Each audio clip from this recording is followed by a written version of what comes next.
From the middle of the 16th century at the earliest, there were Ottoman witches who looked exactly like Western vampires.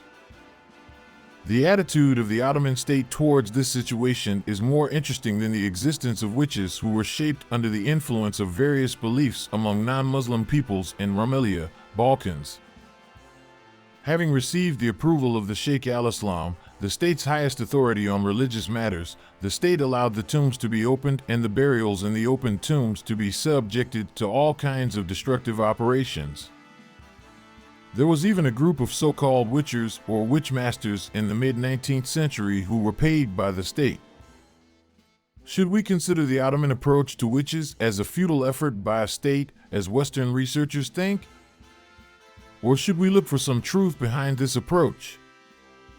Migration is thought to be an important factor in the Ottoman struggle against witches. People who needed an acceptable excuse to move to the Ottoman Empire put the witches forward, thinking they were a strong enough excuse. In this case, the state had to care about the witch issue so that people could stay in their homes, and a Western-style witch extermination ceremony, which would become traditional in time, emerged.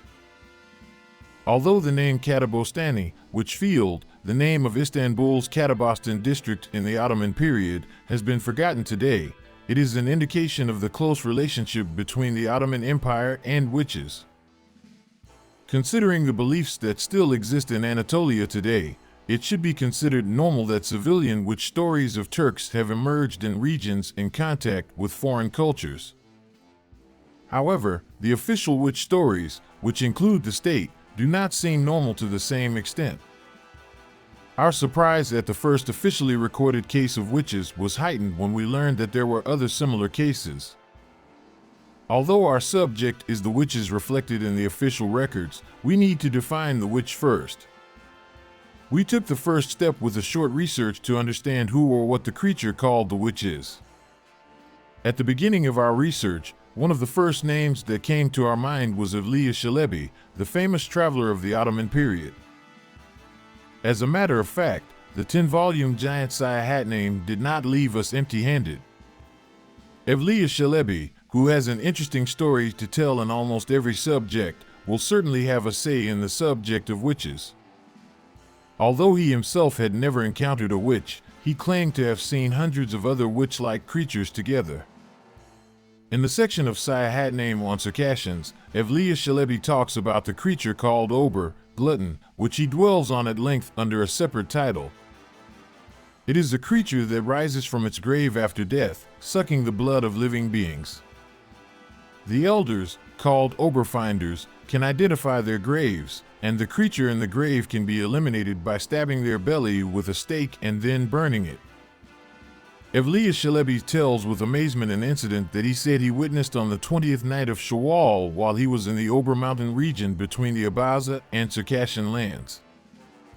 The thing is that hundreds of Circassian and Abaza Ober are spreading fire from all sides, flying in the sky and fighting each other. A deafening roar filled the air during the battle that lasted until sunrise. Pieces of felt, masts, jars, boats, etc., chariot wheels, and finally human and horse limbs fell from the air. He tells, the witch is the resurrected dead. It is fed by eating the fresh corpses in the graves, and as such it corresponds to the vampire in Western belief. Austrian linguist Franz Miklosik is of the opinion that the word vampire is a word of Turkish origin and comes from Uber, meaning witch, which appears in Slavic versions such as Upir, Oper, Oper, Uper.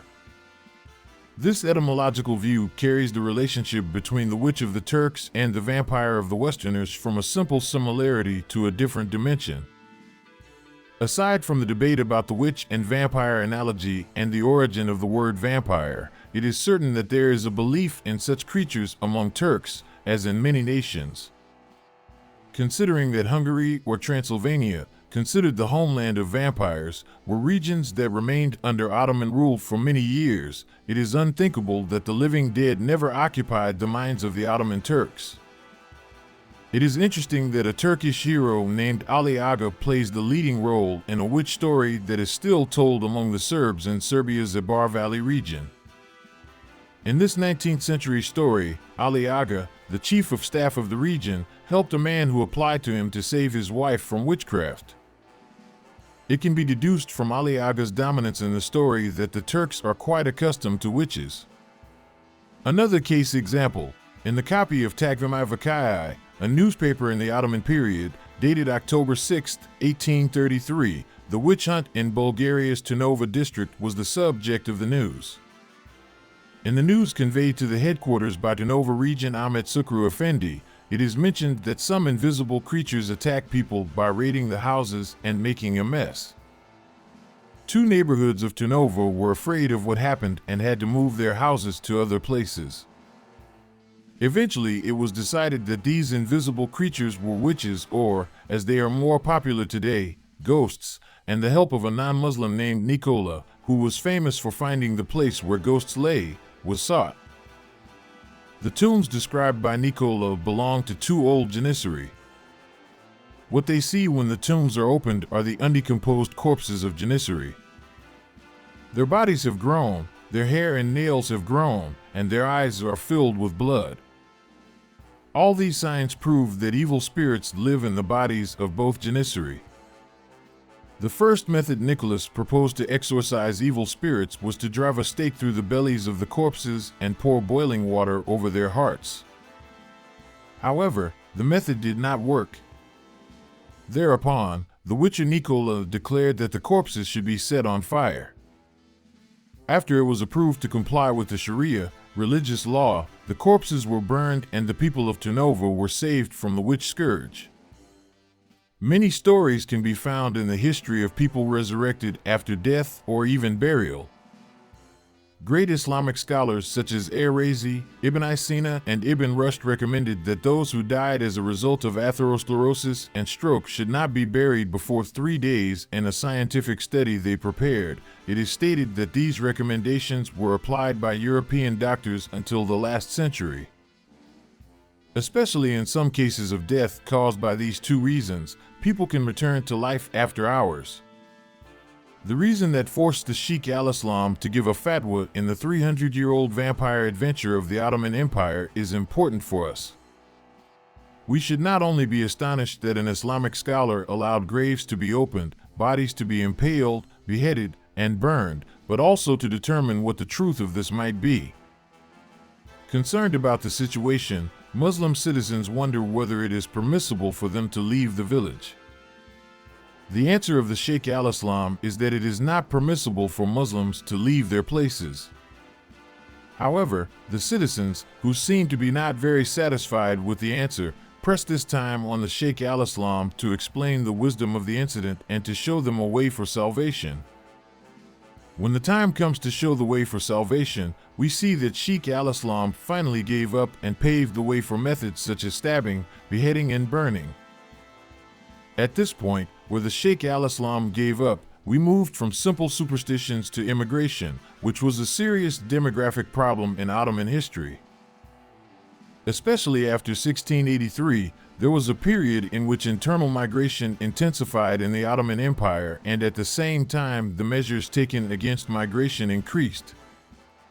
In this depressive period, which continued with wars and defeats, the reasons that forced people to leave their place were very valid: lack of security of life and property, or having to pay taxes more than they could pay. Every migration for the sake of a safer place or less taxes paved the way for subsequent migrations. Taxes continue to be the main reason for immigration for all citizens, Muslim or non-Muslim. And whatever the reason may be, immigration is one of the most important issues that must be fought for the state in almost every period. The need for people who want to leave their place for any reason to have strong excuses for this aroused the thought that they could be effective in the emergence of witch cases in Ottoman history. In other words, we are trying to talk about the desire to turn a superstition into reality in line with the need.